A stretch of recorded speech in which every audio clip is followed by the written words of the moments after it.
Tuhan bersamamu. Dan bersama rohmu. Inilah Injil suci menurut Lukas. Dimuliakanlah Tuhan. Sekali peristiwa pergilah Yesus ke sebuah kota bernama Nain. Para murid serta banyak orang pergi bersama dia.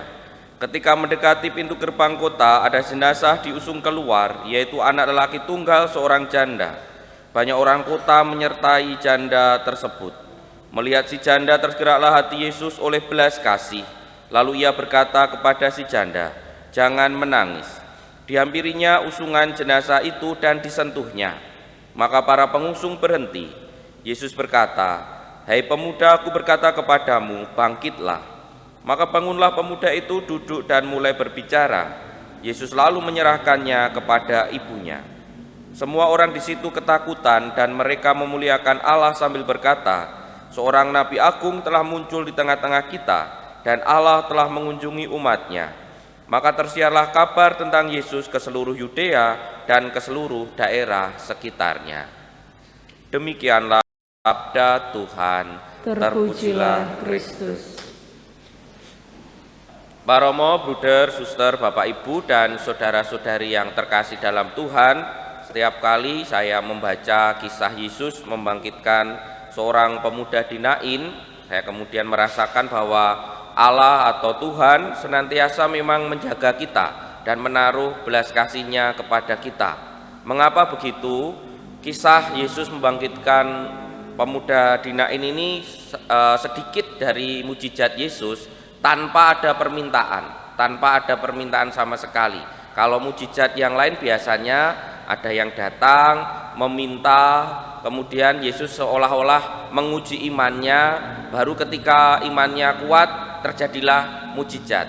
Tetapi kisah tadi tiba-tiba Yesus langsung tergerak hatinya dan langsung membangkitkan pemuda yang mati itu tanpa ada permintaan sama sekali, hanya tergerak hatinya oleh belas kasihan.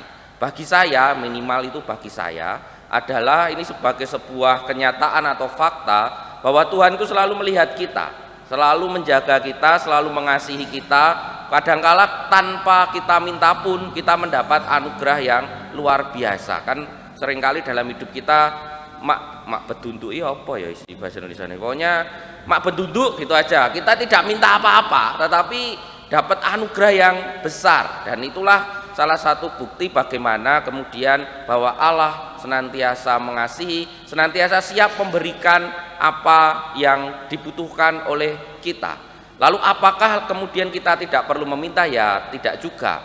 Yang paling penting adalah kita senantiasa menyadari bahwa kasih Allah itu hidup dan nyata dalam kehidupan kita sehari-hari, dalam kondisi apapun.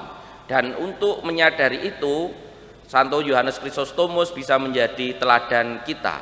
Beliau itu karirnya luar biasa, dari jadi romo lalu jadi uskup, itu karirnya luar biasa. Tetapi pada suatu titik akhirnya harus dibuang 2 kali. Dan kalau dibuang dulu itu memang diasingkan jauh dari orang-orang yang mencintainya. Kalau sekarang diasingkan jauh masih mending, masih bisa WhatsAppan, video callan dan lain sebagainya, masih mending. Kalau dulu namanya dibuang, ya dibuang, tidak bertemu dengan siapapun yang memujanya, yang kemudian mengasihinya dan lain sebagainya. Dalam situasi seperti itu pun Santo Yohanes Chrysostomus masih bisa berkata, "Terpujilah Allah untuk segala-galanya."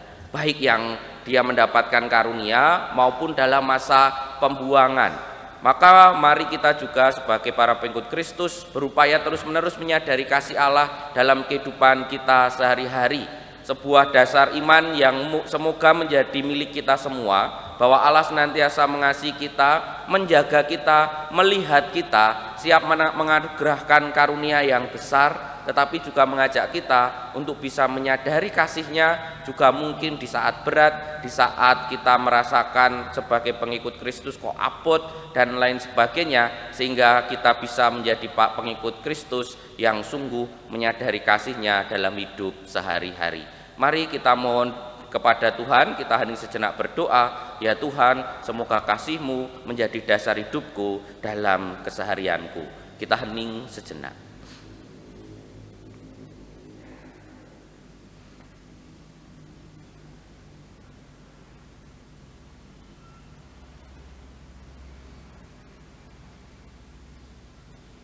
Kemuliaan kepada Bapa dan Putra dan Roh Kudus, seperti pada permulaan, sekarang, selalu, dan sepanjang segala abad.